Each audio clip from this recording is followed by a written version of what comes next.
وَإِذْ قُلْنَا لِلْمَلَائِكَةِ اسْجُدُوا لِآدَمَ فَسَجَدُوا إِلَّا إِبْلِيسَ أَبَى وَاسْتَكْبَرَ وَكَانَ مِنَ الْكَافِرِينَ وَقُلْنَا يَا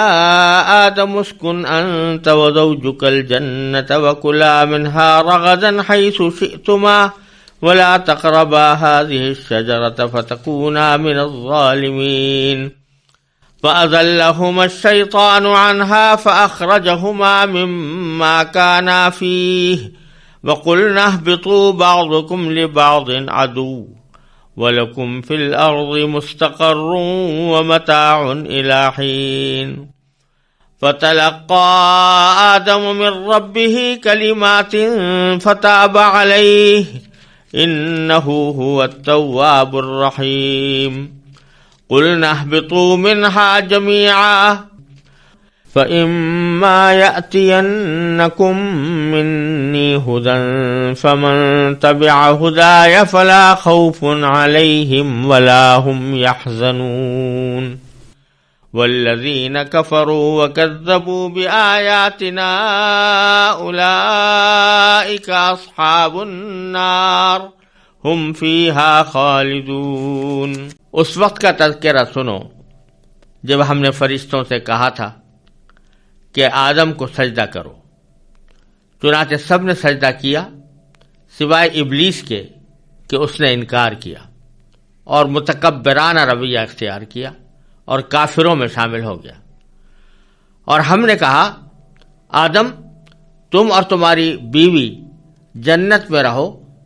اور اس میں سے جہاں سے چاہو جی بھر کے کھاؤ، مگر اس درخت کے پاس بھی مت جانا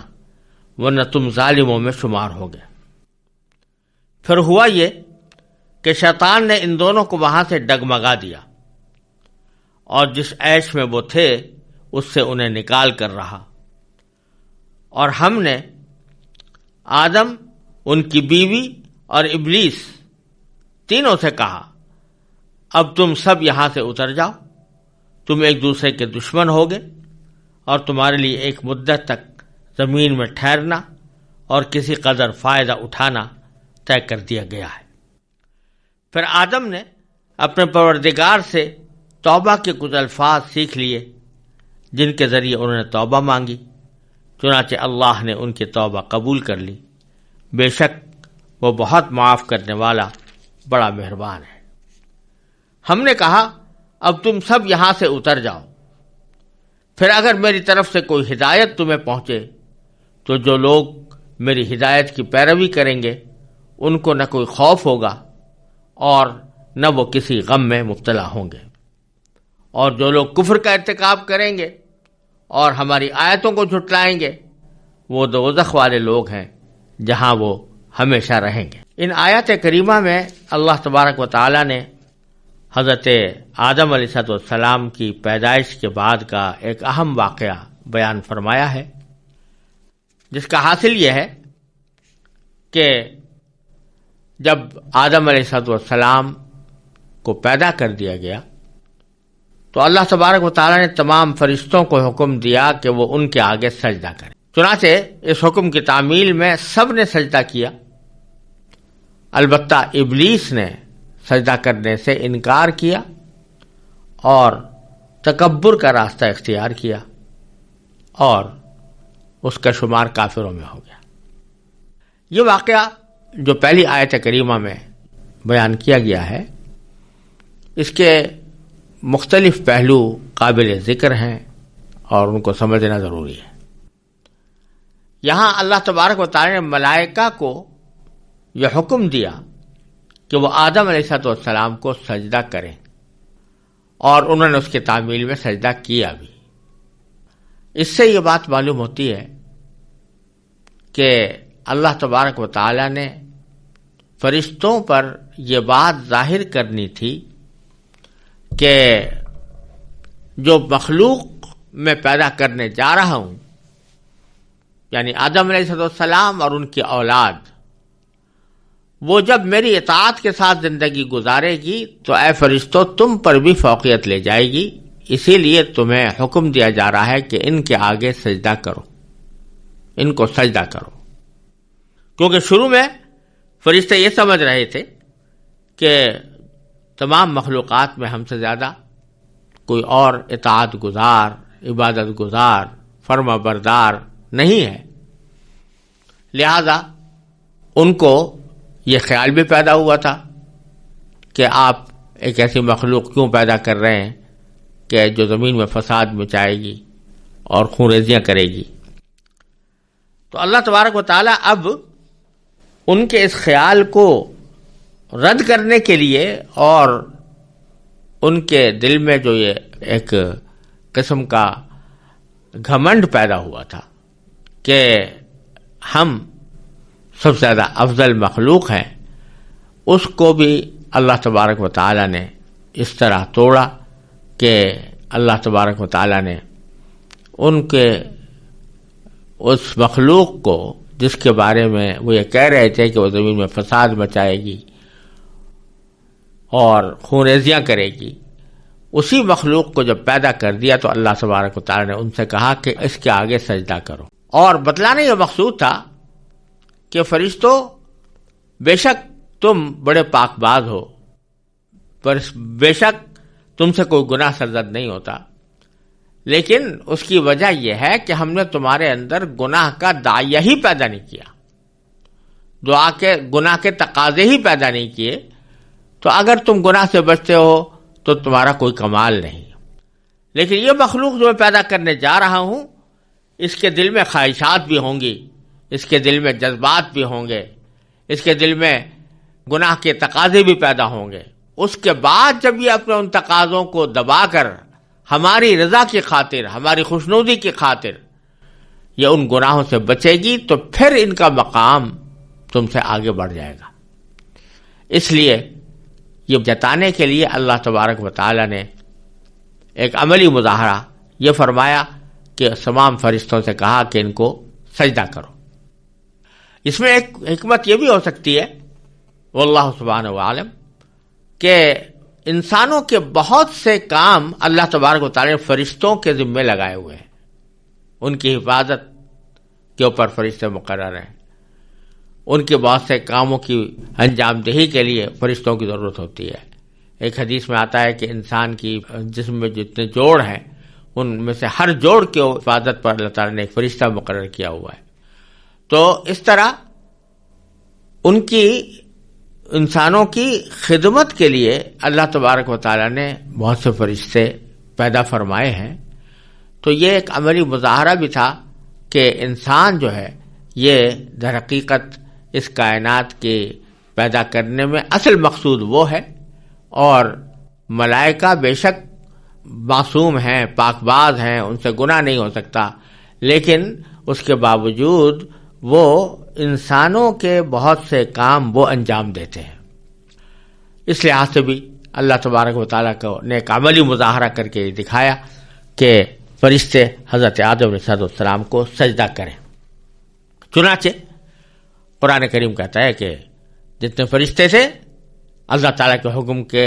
آگ سے سرتابی کا ان کے یہاں مجال ہی نہیں تھی، ان کے اندر طاقتیں نہیں تھی اللہ تعالیٰ کے حکم کی سرتابی کرنے کی، وہ تو پیدا ہی اللہ تعالیٰ کی اطاعت کے لیے کیے گئے تھے۔ لہذا جب اللہ تعالیٰ کا حکم ہوا کہ آدم کو سجدہ کرو تو وہ سب کے سب سجدے میں گر گئے، سب نے سجدہ کیا۔ یہاں یہ بات بھی سمجھ لینی چاہیے کہ یہ سجدہ جو کیا گیا یا جس کا مطالبہ فرشتوں سے کیا گیا، یہ سجدہ عبادت والا سجدہ نہیں تھا بلکہ تعظیم والا سجدہ تھا۔ سجدے کی دو قسمیں ہوتی ہیں، ایک وہ جو کسی کو معبود سمجھ کر کیا جائے، اپنا خالق، مالک، کارساز سمجھ کر کیا جائے، وہ تو کہلاتا ہے عبادت والا سجدہ، جیسے ہم نماز میں کرتے ہیں۔ اور یہ سجدہ اللہ تبارک و تعالیٰ کے سوا کسی کو کیا ہی نہیں جا سکتا، اور کسی بھی دور میں، کسی بھی ملت میں، کسی بھی مذہب میں، کسی بھی نبی کے قوم میں اس قسم کا سجدہ اللہ تعالیٰ کے سوا کسی اور کے لیے کبھی جائز ہی نہیں ہوا۔ لیکن ایک دوسرا سجدہ وہ ہے جس کو سجدہ تعظیمی کہتے ہیں، یعنی جس کو سجدہ کیا جا رہا ہے اس کو نہ اپنا مالک سمجھ رہے ہیں، نہ اس کو اپنا خالق سمجھ رہے ہیں، نہ اپنا خدا سمجھ رہے ہیں، بلکہ محض ایک اپنی تعظیم کے اظہار کے لیے، تکریم کے اظہار کے لیے سجدہ کیا جائے، اس کو سجدہ تعظیمی کہتے ہیں۔ یہ سجدہ تعظیمی بعض انبیاء کرام علیہ السلام کی شریعتوں میں جائز تھا۔ حضرت آدم علیہ السلام کے لیے بھی اسی واسطے جو سجدہ کرایا گیا ملائکہ سے یا فرشتوں سے، وہ سجدہ تعظیمی تھا، سجدہ عبادت والا نہیں تھا،